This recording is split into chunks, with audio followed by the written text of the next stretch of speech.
قال نبی صلی اللہ علیہ وآلہ وسلم انما الاعمال بالنیات صدق اللہ العظیم و صدق رسولہ النبی الکریم صلی اللہ علیہ وآلہ وسلم۔ روزمرہ کے ہمارے کاموں میں سے ایک اہم چیز یہ بھی ہے کہ آیا لوگ پوچھتے ہیں کہ قسطوں پر کاروبار کرنا جائز ہے یا جائز نہیں ہے۔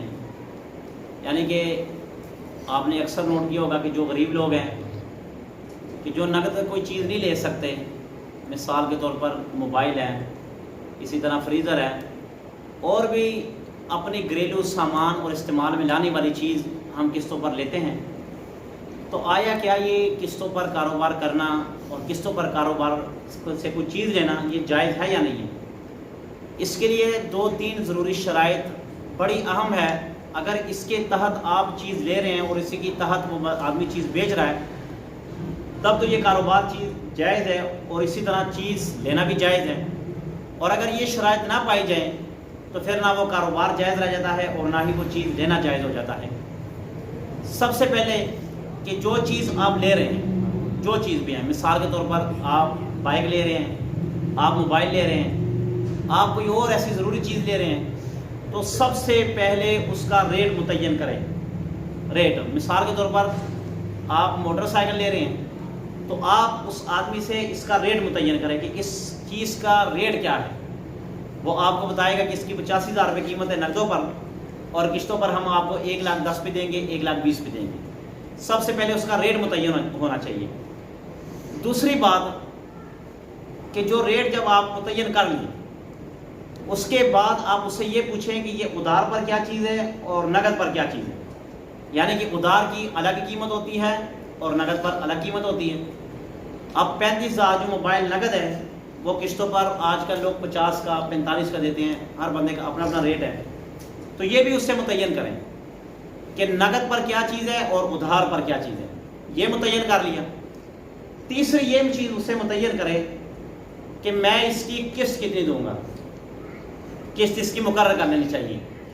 اگر قسط وہ مقرر کر دے مثال کے طور پر 3500 روپے، ٹھیک ہے، 3500 روپے وہ قسط آپ کے ساتھ وہ مقرر کر دے، تو جب وہ 3500 روپے مقرر کر لے تو 3500 سے آپ سے زیادہ نہ مطالبہ کر سکتے ہیں نہ کم مطالبہ کر سکتے ہیں۔ اب جب 3500 ہو گیا ریٹ متعین کہ 3500 دینا ہے، تو وہ اگر آپ سے 4,000 کا مطالبہ کریں تو یہ جائز نہیں ہے۔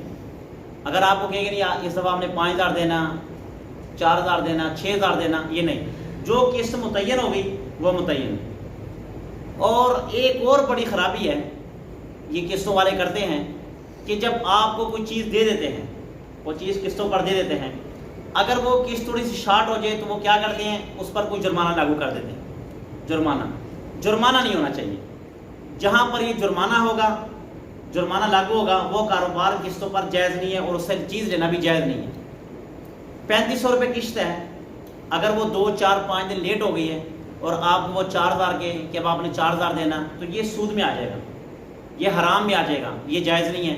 یہ بھی آپ اس سے یہ شرائط طے کریں گے کہ میں آپ سے چیز لے رہا ہوں مگر اس شرط پہ لے رہا ہوں کہ یہ شرائط پر آپ نے اترنا ہے اور میں نے بھی اترنا ہے۔ اور ایک اور بڑی خرابی ہے، آپ نے بھی اکثر دیکھا ہوگا، میں تو قسطوں کی دکان پر ایک آدمی کے ساتھ بیٹھتا رہا مگر اس وقت مجھے ان شرائط کے بارے میں علم کم تھا۔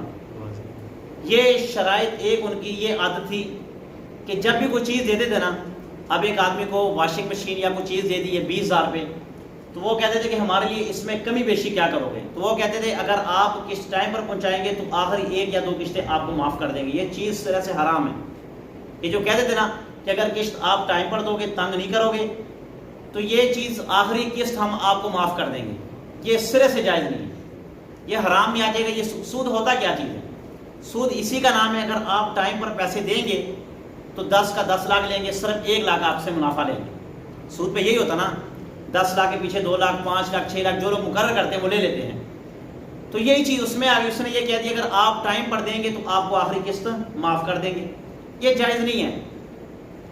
اسی طرح یہ قسطوں کے کاروبار میں جو بھی ایسی شرط لگائی جائے کہ جو شریعت کے ان حدود سے ہٹ کر ہو تو وہ چیز آپ اس سے قطعاً مت لیں، وہ استعمال نہ کریں، وہ استعمال کی لانے میں چیز بالکل نہیں ہے۔ اور ایک اور چیز بھی ہوتی ہے کہ جب آپ سے کوئی چیز دے دی، آپ نے قسط تھوڑی سی شارٹ کر دی، ٹھیک ہے، وہ چیز اٹھا کے لے آتے ہیں۔ مگر آپ یہ چیزیں دیکھیں، مگر ہاں ایک بات اور بھی ہے کہ جو آدمی قسطوں پر کاروبار کر رہا ہے اور جس سے آپ چیز لے رہے ہیں تو پھر اس آدمی کا بھی حق یہ بنتا ہے کہ وہ تنگ نہ کرے کسی کو. اگر اس کی 10 کی بات ہوئی ہے تو اس کو چاہیے کہ 9 کو اس کی قسط پہنچا دے. اگر 10 کی بات ہوئی 10 کو دے دے، 11 کو دے دے، مگر اس سے زیادہ نہ جائے دو، کیونکہ ان کی بھی کچھ اپنی مجبوریاں ہوتی ہیں. مگر جو بھی آپ قسطوں پر چیز لینا چاہتے ہیں، جو 4-5 شرائط آپ کے سامنے میں نے رکھ دی ہے، ان شرائط کے مطابق آپ نے چیز لینی ہے. اگر قسطوں پر آپ نے کوئی چیز لینی ہے، قسطوں پر لینا دینا کوئی حرام کی بات نہیں ہے، مگر ان شرائط کا دیکھنا ضروری ہے. کیونکہ نبی پاک صلی اللہ علیہ وآلہ وسلم کے ارشاد گرامی آپ نے فرمایا کہ جو بھی آپ نے دنیا میں اپنی زندگی گزار رہے ہیں نا، اگر کاروباری حوالے سے آپ زندگی گزار رہے ہیں، ازواجی حالت سے آپ زندگی گزار رہے ہیں، مسجد کی زندگی ہو، وہ گھر کی زندگی ہو، وہ بازار کی زندگی ہو، وہ کاروبار کے حوالے سے زندگی ہو، اللہ کے نبی نے فرمایا میری زندگی کو دیکھو، میرے قرآن کو دیکھو اور میرے فرمان کو دیکھو.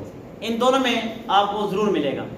قرآن میں تمام کی تمام کاروبار کی شرائط قرآن میں ہے.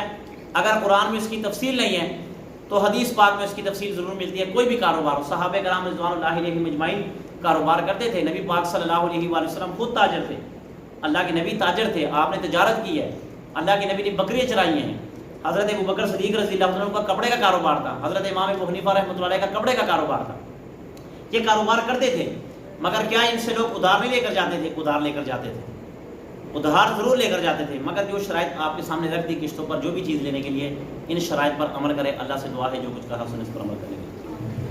بسم اللہ الرحمن الرحیم، الحمدللہ رب العالمین والعاقبۃ للمتقین والصلاۃ والسلام علی سیدنا المرسلین. الہ العالمین جو کچھ کہا سن اس پر عمل کرنے کی توفیق عطا فرما. الہ العالمین گھر کی زندگی ہو، باہر کی زندگی ہو، کاروبار ہو، جو بھی ہو، نبی پاک صلی اللہ علیہ وآلہ وسلم کے طریقے کے مطابق اللہ ہمیں کرنے کی توفیق عطا فرما. الہ العالمین جتنے بھی صغیرہ کبیرہ گناہ ہیں یا اللہ معاف فرما. الہ العالمین یقیناً ہم سے دن میں صغیرہ کبیرہ گناہ ہو جاتے ہیں، اللہ تمام کے تمام کو معاف فرما. الہ العالمین ملک پاکستان کی حفاظت فرما.